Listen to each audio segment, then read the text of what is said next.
Olá, eu sou o professor Jair Luiz Reis. Bem-vindo aí para o nosso novo canal, No Horizonte da Fé Católica. Eu agradeço muito a oportunidade de poder chegar no seu lar, de poder chegar até você. Nós vamos refletir sobre algo tão importante e tão central para a nossa fé católica, que é o mistério da encarnação. Nessa nossa videoaula, nós queremos apresentar alguns elementos que são fundamentais para a gente pensar um pouco acerca desse mistério. Então, bem-vindos ao vídeo, bem-vindos aí para o canal e também peço a gentileza que, se assim o desejar, inscreva-se no canal e, se quiser, acione as notificações para assim receber sempre os alertas dos novos vídeos. Muito obrigado e vamos então já começar a refletir sobre o mistério da encarnação. Então, a primeira questão que nós precisamos sinalizar, que aparece aqui no texto para vocês, é que a encarnação representa a novidade fundamental e definitiva da revelação cristã. Quem poderia pressupor algo tão grandioso como Deus que se faz homem? O fato de Deus assumir a humanidade, temos aí esse mistério da encarnação.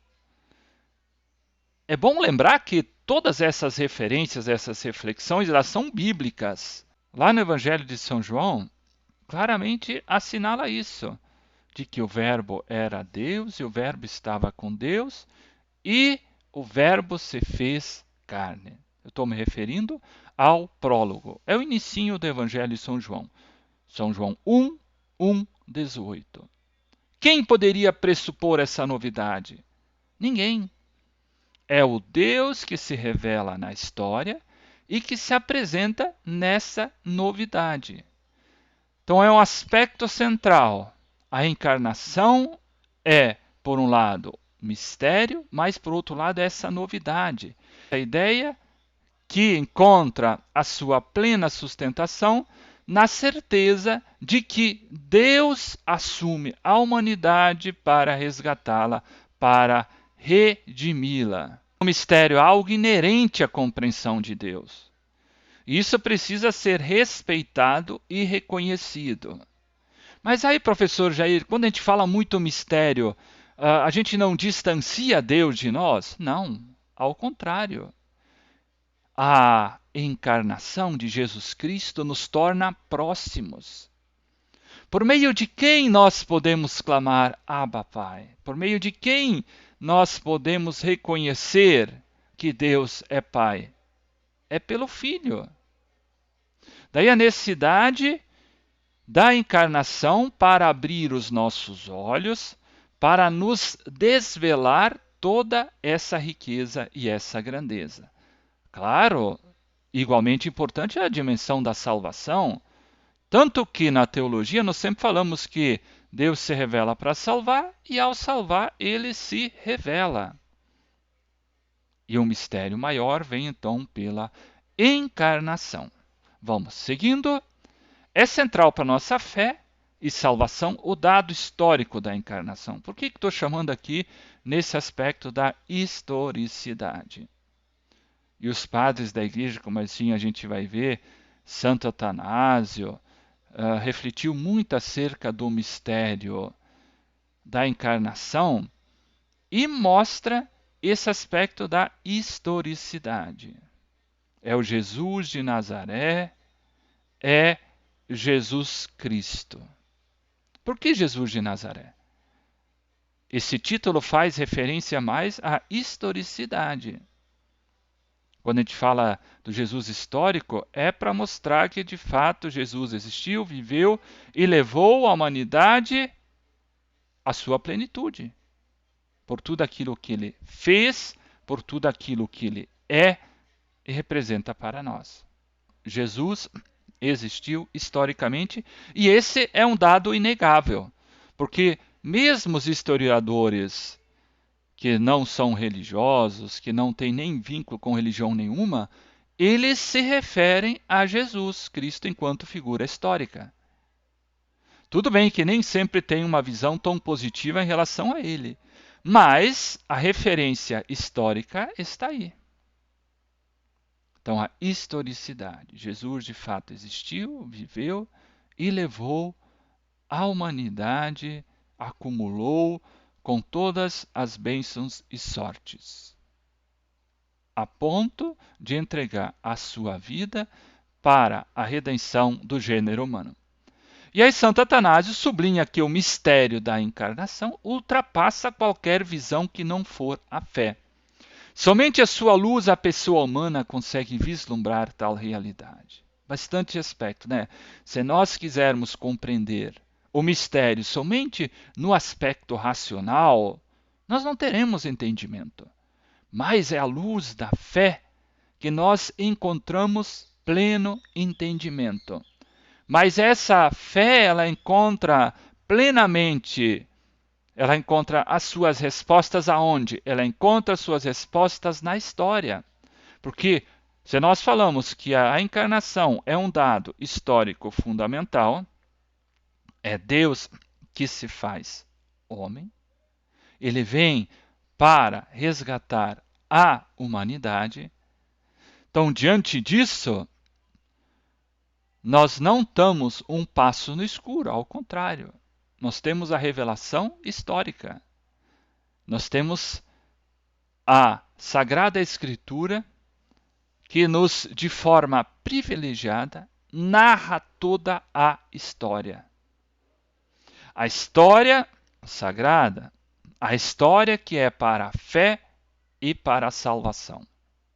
Querer ter todas as certezas e todas as explicações acerca da encarnação é querer reduzir uma compreensão que é divina à humana. O que nós precisamos fazer? É deixar-nos iluminar por aquilo que a revelação nos diz, nos mostra, nos evidencia. Assim nós sentiremos confirmado tudo isso na nossa fé, na nossa esperança, nessa nossa caminhada. A fé no mistério da encarnação é central. Mas claro que essa fé, ela vem iluminada pelo dado racional, que nos permite uma explicação maior. Na sequência, então, para Tomás de Aquino, Santo Tomás de Aquino, o mistério da encarnação expressa a verdade de que Deus, para se comunicar de forma plena e próxima, teria que assumir a humanidade. Então, o aspecto da comunicação plena da vida divina e dessa proximidade que nós alcançamos em Jesus Cristo. Temas centrais do mistério da encarnação. E aí, Santo Tomás de Aquino nos ajuda a entender o alcance dessa verdade fundamental do mistério da encarnação. Podemos perceber que o Verbo encarnado nos revela o ser divino. Então, Deus é revelado por meio da encarnação do Verbo. Voltando ao Tomás de Aquino, então a novidade da encarnação do Verbo de Deus não retira nada de Deus, ao contrário, autocomunica a sua grandeza, o seu amor, a sua verdade. Nada é retirado de Deus. Deus permanece tal e qual. Ao contrário, a encarnação é esse meio pelo qual Deus se autocomunica. Autocomunica a sua grandeza, o seu amor e a sua verdade. Então, a encarnação é um grande mistério. Deus, nesse ato de autocomunicação gratuito, gostaria de chamar um pouco a atenção nesse conceito de autocomunicação. É Deus que se comunica a si mesmo de forma gratuita. Então, assume uma realidade que não é a sua para manifestar sua verdade e para redimir os seres humanos. Então, um mistério grande desse Deus que vem de forma gratuita, por puro amor, faz o quê? Assume uma realidade que não é a sua para poder, aquilo que nós já mencionamos, resgatar, para poder resgatar a humanidade a partir de dentro, para manifestar sua verdade e para redimir os seres humanos. E a Baltazar, o mistério da encarnação do Verbo é a chave de compreensão de todos os enigmas e confere pleno sentido a todas as criaturas. É um teólogo suíço, Hans Hunz von Balthasar, que fala então que o mistério da encarnação do Verbo é o que dá a compreensão de todos os enigmas, de tudo aquilo que está presente na existência humana. Confere o quê? Sentido pleno, pleno sentido a todas as coisas e a todas as criaturas. E aí, para fechar um pouco essa nossa compreensão, dizer que a verdade evangélica de que o Verbo se fez homem é fundamental para a nossa fé e salvação, é central para a doutrina católica.